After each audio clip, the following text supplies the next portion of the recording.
How's it going, people, and welcome back to Bleed Blue, your home of everything Chelsea on YouTube. I hope you guys are doing well on this Wednesday evening international break, which usually means it's not going to be as busy in terms of Chelsea, but still, we've had a lot of news and a lot of important news as well. We've had news on Cole Palmer's injury update. Stay tuned for that. We've had Reece James come out in an interview with England ITV. People are losing their mind a bit over it on Twitter. Me personally, I don't see why.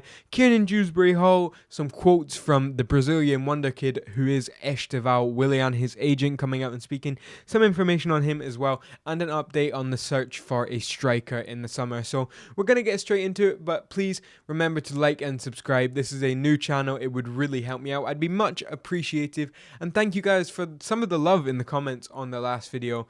I really do appreciate it as well. So let's get straight into this. We'll start with Cole Palmer, and this is a big relief. Exclusive hamstring scan results for Cole Palmer are in, and it's good and bad news. Chelsea attacker Cole Palmer had a scan on his hamstring on Monday this week after he felt some pain in it last week. Palmer first felt the pain in the game against Copenhagen in the Conference League when he came on as a half-time sub. The pain then disappeared after the first minute and Palmer was fine to play the rest of the game. He then missed the gym recovery session on Friday, and when it came to training on Saturday ahead of the Arsenal game on Sunday, Palmer felt the same pain and tightness in his hamstring. The decision was then made for him to miss the Arsenal game altogether and go for a scan on his hamstring on Monday. Now, this is where we get into the good news. Cy Phillips talks Chelsea sources can confirm that Palmer has now had the results of his scan and it has come back all clear. However, the pain in his hamstring is still there. Our sources have also learned that Palmer will be going for a new scan today, day of recording Wednesday, on his back to see if the cause is referred pain from his back causing his hamstrings to be tight.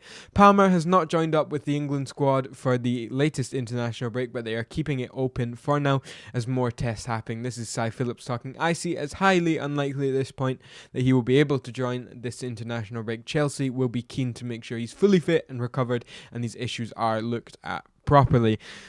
And then he says, so we are still playing a bit of a waiting game, and as I said, there is good news and bad news in this. Let's hope for a good outcome. So overall, very good news on Cole Palmer. I think if he was out for any longer than after the international break, I think that would be the season over. Unfortunately, not going to link up with Super Tommy T, who we will get to in this video. Would have been so great to see them together.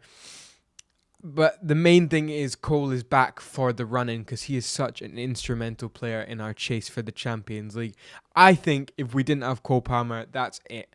If Cole Palmer had been injured for the rest of the season, I think it's game over for Chelsea Football Club in the Champions League. We might end up in the Conference League again this season. We should be in the Europa League worst case scenario if we win the Conference League, which we should do. Let's face the facts. Now, we're just lucky that it wasn't anything more serious for Cole Palmer, like a torn hamstring or even worse. So that is the news on Cole Palmer. Hopefully, we can see him back after the international break.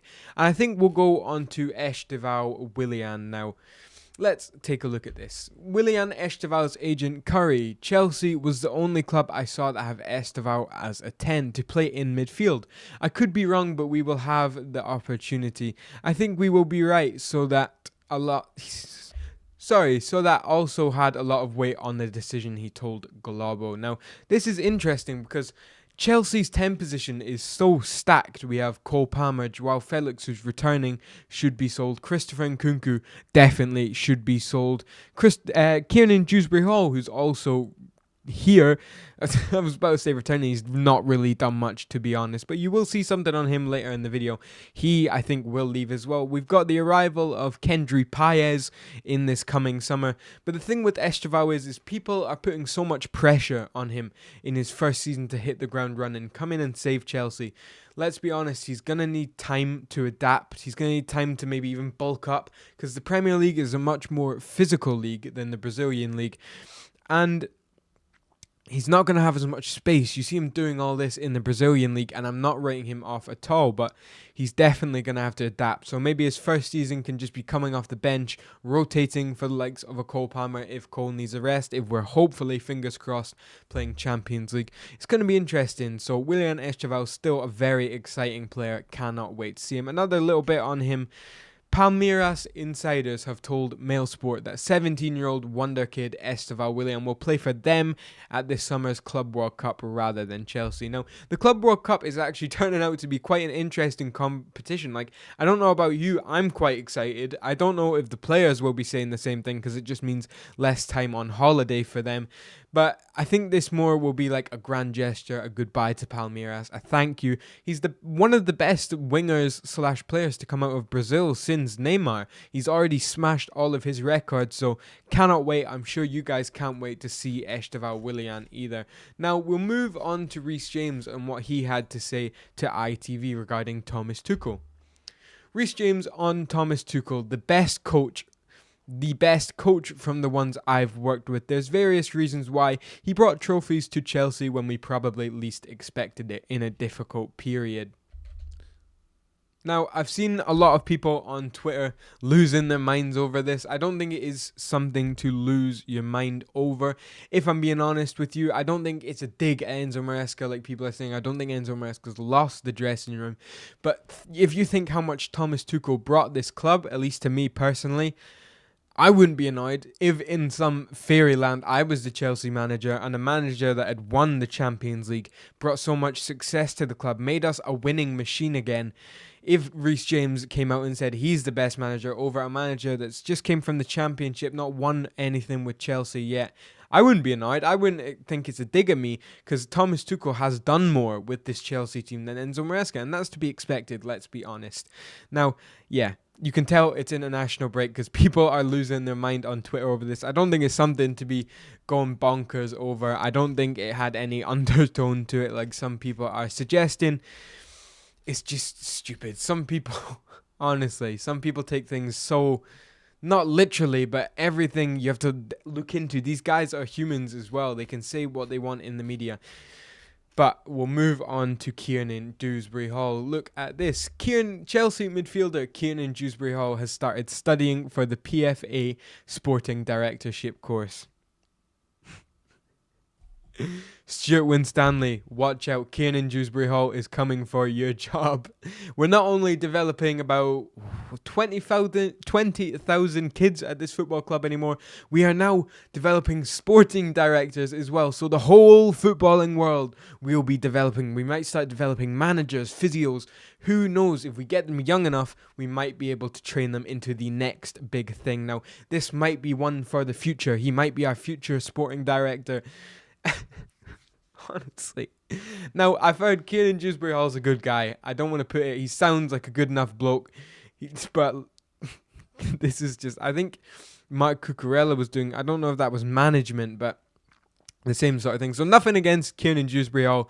I think if you want to have a career in football after his playing career, there's nothing wrong with that. It's good for him that he's still doing something after football, but I just found that a bit funny. Stuart Winstanley, watch out. He's coming for your jobs.